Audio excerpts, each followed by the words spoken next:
Two older men were the key. Norbert Kajuna is 82. Herman Kariba is in his 90s. Both had been iron workers as young men. Now, only they were old enough to remember the process. They will be drawing on their memory of a complex technology that they had last witnessed 60 years ago, a tradition they have had no reason to pass on.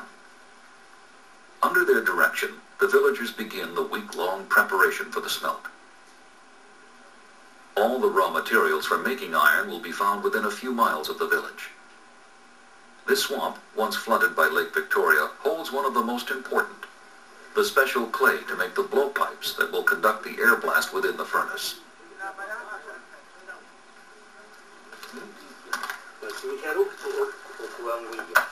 The clay they are looking for must be able to resist the intense heat of the furnace, and it is only found in limited areas and at particular levels in the swamp floor. The process of selection is critical to the success of the smelt.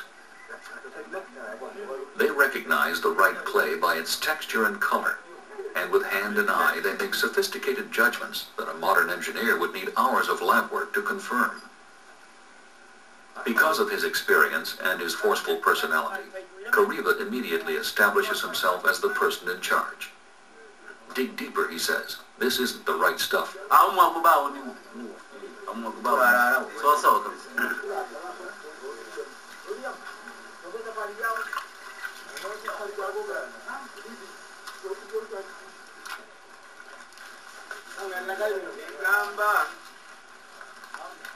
The clay is wrapped in banana leaves for carrying back to the village.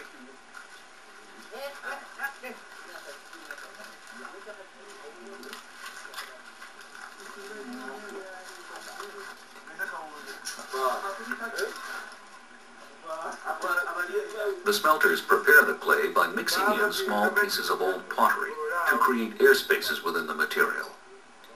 These will help the thin-walled blowpipes resist the shock of high temperatures inside the furnace.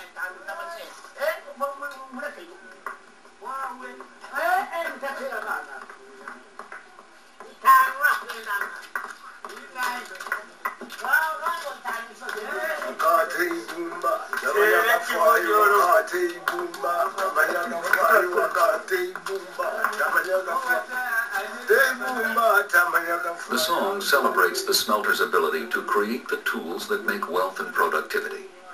But like most activities connected with the smelt, the simple song has sexual overtones. The words slyly refer to the smelter's special knowledge. A potter, the song says, uses this same clay, but he doesn't have the right reproductive tools.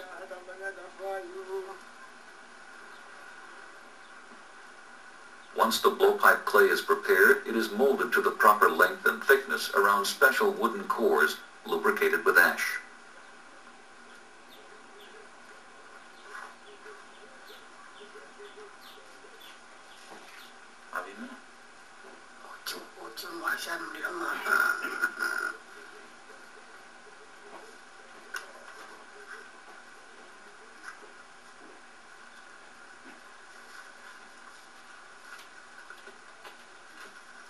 Schmidt has seen hundreds of ancient blowpipe fragments in the course of his excavations, but these are the first components of the furnace to take on a real form for him. Will they stand up to the heat? Will they produce a hot enough air blast? The blowpipes, or tuyers, are then dried in the sun for several days before smelting.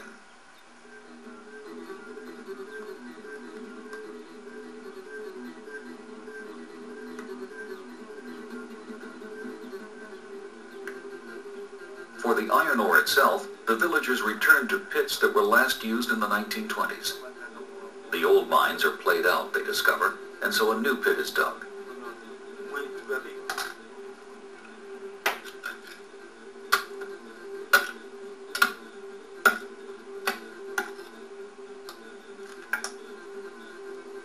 Finally, about 6 feet below the surface, they find good quality iron ore.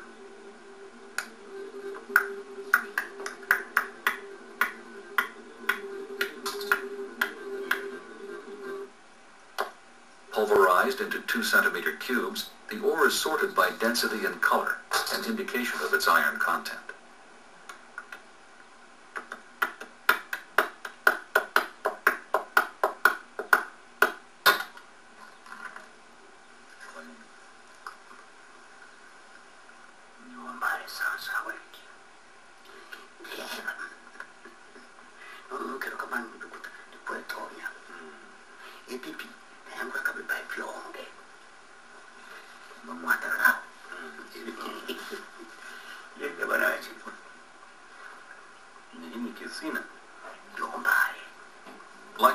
professional field geologist, Kariba judges the samples, looking for an ore that will work successfully in his furnace.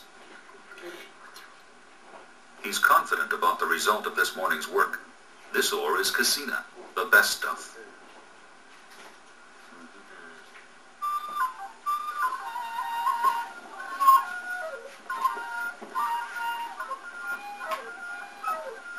"60 years ago, as a young man, Kariba helped his father tend smelting furnaces next to the ore mines in the shadow of these hills.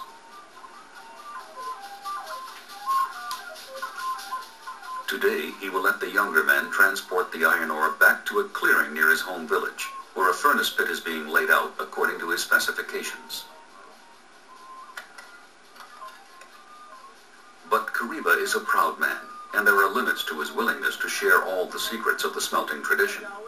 While the men were excavating the pit, Kariba has scooped out a handful of earth from its center, wrapped it, and tried to make off with it unnoticed. It may be part of an older ritual that protected the furnace from witchcraft. But now, embarrassed by the laughter of his fellow villagers, Kariba will say no more about it.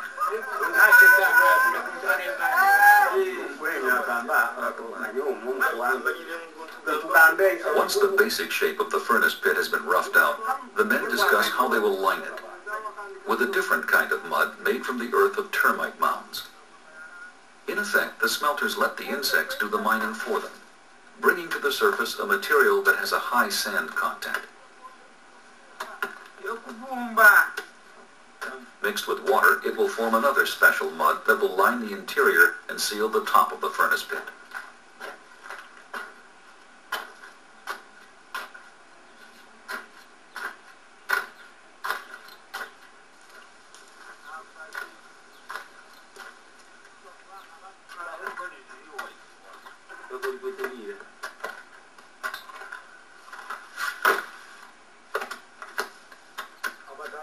The termite mud will overlap this sharp ridge and bind the furnace to the earth.